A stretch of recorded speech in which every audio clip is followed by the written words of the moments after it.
करीब 10.5 किलोमीटर लंबी ये सड़क बन रही है PMGY से, और ये बहुत चिर प्रतिष्ठित मांग थी। माननीय विधायक जी भी इसके लिए लंबे समय से प्रयासरत थे। जोगी की तरह नहीं करना है हमको, हम सुदामा प्रसाद की तरह करेंगे। कॉमरेड राम नरेश राम इस माने जिले के ही नहीं पूरे बिहार के भूमिहीन गरीब किसानों के, दलित पिछड़ों के वो सर्वमान्य नेता है। तो उनके नाम पर सिर्फ स्टेशन की बात हुई थी, पूरे शहर को हम लोग नहीं कर रहे हैं। बिल्कुल होगा, और सिर्फ मुस्लिम ही नहीं लड़ेंगे, बल्कि जो भी शांति पसंद लोग हैं, अमन पसंद लोग हैं, जो तरक्की पसंद लोग हैं, वो तमाम लोग, चाहे वो हिंदू हो, मुस्लिम हो, सिख हो, ईसाई हो, सारे लोग मिल कर के लड़ेंगे और इनको घुटनों पर ला करके खड़ा कर दिया जाएगा। आने वाले दिनों में सड़कों पर ये लड़ाई जो है चलेगी। करीब 10.5 किलोमीटर लंबी ये सड़क बन रही है PMGY से, और ये बहुत चिर प्रतिष्ठित मांग थी। माननीय विधायक जी भी इसके लिए लंबे समय से प्रयासरत थे, ठीक ना। हमारे पंचायत प्रतिनिधि लोगों की भी यह मंशा थी कि जल्द से जल्द बने, खास करके इस सड़क से जिनका सरोकार है वो लोग भी बहुत प्रयासरत थे कि भाई बने जल्द से जल्द। और सब लोगों के संयुक्त प्रयास से, मिला जुला प्रयास से, जिसमें विधायक जी की खास भूमिका है, ये सड़क बन रही है। ये सड़क बढ़िया से बने, निगरानी रखा जाए, गुणवत्तापूर्ण काम हो, ठीक ना, पूर्ण काम हो और टिकाऊ हो सड़क, ठीक ना। और आम नागरिकों से भी अपील है कि आप जो है सड़क की मजबूती के लिए, सड़क जिस वजह से ख़राब हो जाता है बहुत जल्द, उस पर भी नज़र रखें, वो काम नहीं हो, ठीक ना। सांसद महोदय, देखा जाए कि चुनाव जीतने से पहले ही ये सड़क का स्वीकृति मिल गया था। विधायक जी का कितने योगदान है? बिल्कुल विधायक जी ही करवा रहे हैं, विधायक जी ही करवा रहे हैं ना भाई। आज जो है विधायक जी हैं, ठीक ना। सभी लोग हैं यहाँ, जितने साथी हैं, सब लोगों के मिले जुले प्रयास से हो रहा है। हमने तो पहले ही कहा कि सबके प्रयास है, विधायक जी की खास भूमिका है इसमें, ठीक ना। तो इसलिए इनका तो श्रेय बनता है, देना होगा। अब बीजेपी के लोग मैंने प्रचार कर रहे हैं कि भाई ये तो प्रधानमंत्री का पैसा है, आर्यो भाई नीतीश कुमार का पैसा है, तो हमारा पैसा कहाँ है भाई? जनता का पैसा कहाँ है? हमारा पैसा आप बैंकों में जमा करते हैं, हम टैक्स के रूप में जमा करते हैं, बजट हमारे लिए बनता है, लेकिन उसका लाभ अडानी अंबानी ले रहे हैं। लग रहा है कि इस देश के राजा वही लोग हैं। माननीय प्रधानमंत्री किसी सन की राजा की तरह देश को हाँक रहे हैं। लोकतांत्रिक ढंग से वो देश नहीं चला रहे हैं। अगर लोकतांत्रिक ढंग से चलाते तो सदन में, लोकसभा के अंदर, पार्लियामेंट के अंदर अडानी का नाम पर चर्चा होती कि भाई इनके नाम पर वारंट जारी हुआ है अमेरिका से, हैं, ये 2200 करोड़ का घूस दिए हैं। चर्चा होने के बाद यहाँ तक कि नाम नहीं रहना चाहिए अडानी जी का नाम। तो भाई तो उन्हीं के लिए सरकार उनकी चल रही है, और वो समाज में अशांति रहे, लोग कोई बोले नहीं, कोई रोज़गार की बात नहीं करे, कोई जो है खेती किसानी की बेहतरी की बात नहीं करे, छोटे मझोले जो दुकानदार हैं वो अपने व्यवसाय की बात नहीं करें। इसीलिए ये अशांति पैदा करके रखे हैं ये लोग।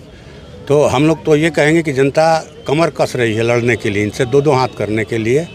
जिस तरह से अंग्रेज़ों को लड़ करके भगाया गया, आने वाले दिनों में हमारे सुख चैन को लूटने वाली इस मोदी सरकार को भी जनता, और बिहार से इस डबल इंजन सरकार को भी कहा जाए कि चलता करेगी जनता, और यहाँ महागठबंधन की सरकार बनेगी 2025 में। धन्यवाद। अरल स्टेशन की जो है बदलने के लिए बिल्कुल उस पर ट्रोल आपको किया जा रहा है। ना, ट्रोल करने दीजिए। तो कोई भी सहारे का मामला उठा रहे हैं हम लोग। कुछ लोग बोले कि भाई सहारा का मामला तो ठीक है, उठा रहे हैं, लेकिन आप जोगी नहीं बन सकते हैं। हम जोगी क्यों बनेंगे? जोगी की तरह नहीं करना है हमको, हम सुदामा प्रसाद की तरह करेंगे। कॉमरेड राम नरेश राम इस माने जिले के ही नहीं पूरे बिहार के भूमिहीन गरीब किसानों के, दलित पिछड़ों के वो सर्वमान्य नेता है। तो उनके नाम पर सिर्फ स्टेशन की बात हुई थी, पूरे शहर को हम लोग नहीं कर रहे हैं। आप जो है मुगल सराय का नाम बदल सकते हैं, उसमें कोई दिक्कत नहीं है। आप जो है प्रयागराज बना सकते हैं इलाहाबाद को, कोई दिक्कत नहीं है। अगर किसी दलित मसीहा के नाम पर, किसी दलित जो है महापुरुष के नाम पर अगर ये मांग उठा दी गई, तो इतना इसमें मिर्ची क्यों लग रही है इन लोगों को? कहा जा रहा है कि जो आरा रेलवे स्टेशन है, आरण्य देवी के नाम से, और देवी देवताओं से नफरत पर हो। हम लोग क्यों देवी देवता के? तो ये लोग माने दुश्मन हैं, नफरत पैदा कर दिया है। रामनवमी ऐसे ही हम लोग मनाते थे, ऐसे ही नहीं मनाते थे। रामनवमी में सब लोग माने शांत मन से जो है, शुद्ध मन से शामिल होते हैं। हर पर्व त्यौहार को इन लोगों ने नफरत का सबब बना दिया है। हमारे समाज का सुकून, चैन, शांति, खुशहाली सब कुछ इन लोगों ने छीन लिया है। माल महाराज के मिर्जा खेले होरी, इस देश के किसान मजदूर अपने गाढ़े खून पसीने की कमीनी से बजट का खजाना भरें और आप अडानी अंबानी को इसका फ़ायदा दीजिएगा और देश का नौजवान आपसे रोज़गार की मांग नहीं करे, महंगाई पर रोक लगाने की बात नहीं करे यहाँ का आम आवाम।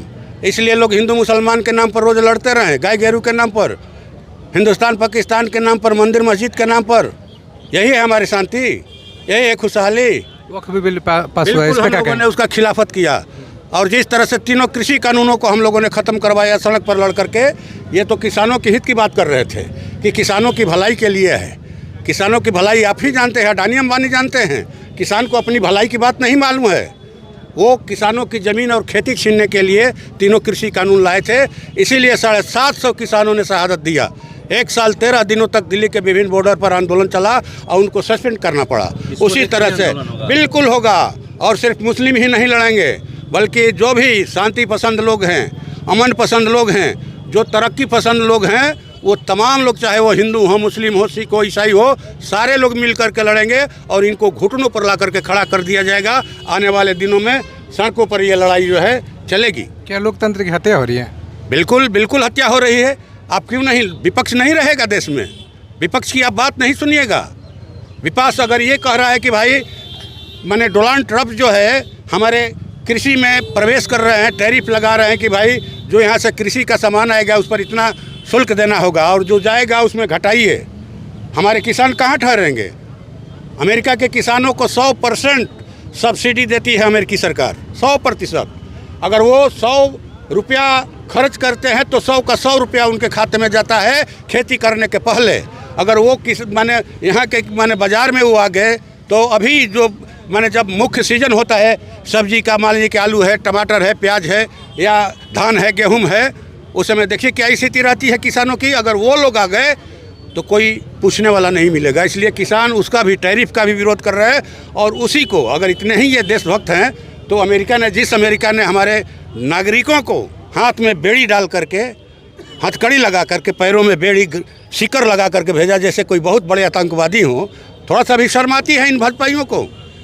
हैं, राष्ट्रभक्ति कहाँ गई आपकी राष्ट्रभक्ति? एक छोटा देश कोलंबिया, जहाँ के राष्ट्रपति ने कहा कि नहीं उतरने देंगे, हम अपना विमान भेज रहे हैं लाने के लिए इज्जत से। और खुद राष्ट्रपति जी गए वहाँ के कोलंबिया के, अपने माननीय नागरिकों का उन्होंने स्वागत किया गुलाब का फूल लेकर के। और आप बहुत 56 इंच का सीना लेकर के वो घूम रहे हैं, मेमिया रहे हैं अमेरिका के सामने। तो ये दरअसल असली मुद्दों को ये भटकाना चाहते हैं हिंदू मुसलमान के नाम पर। इस जनता समझ रही है। हम तो बीजेपी के आधार के भी जो नौजवान हैं उनसे अपील करेंगे कि क्या आपको पढ़ लिख करके रोज़गार नहीं चाहिए?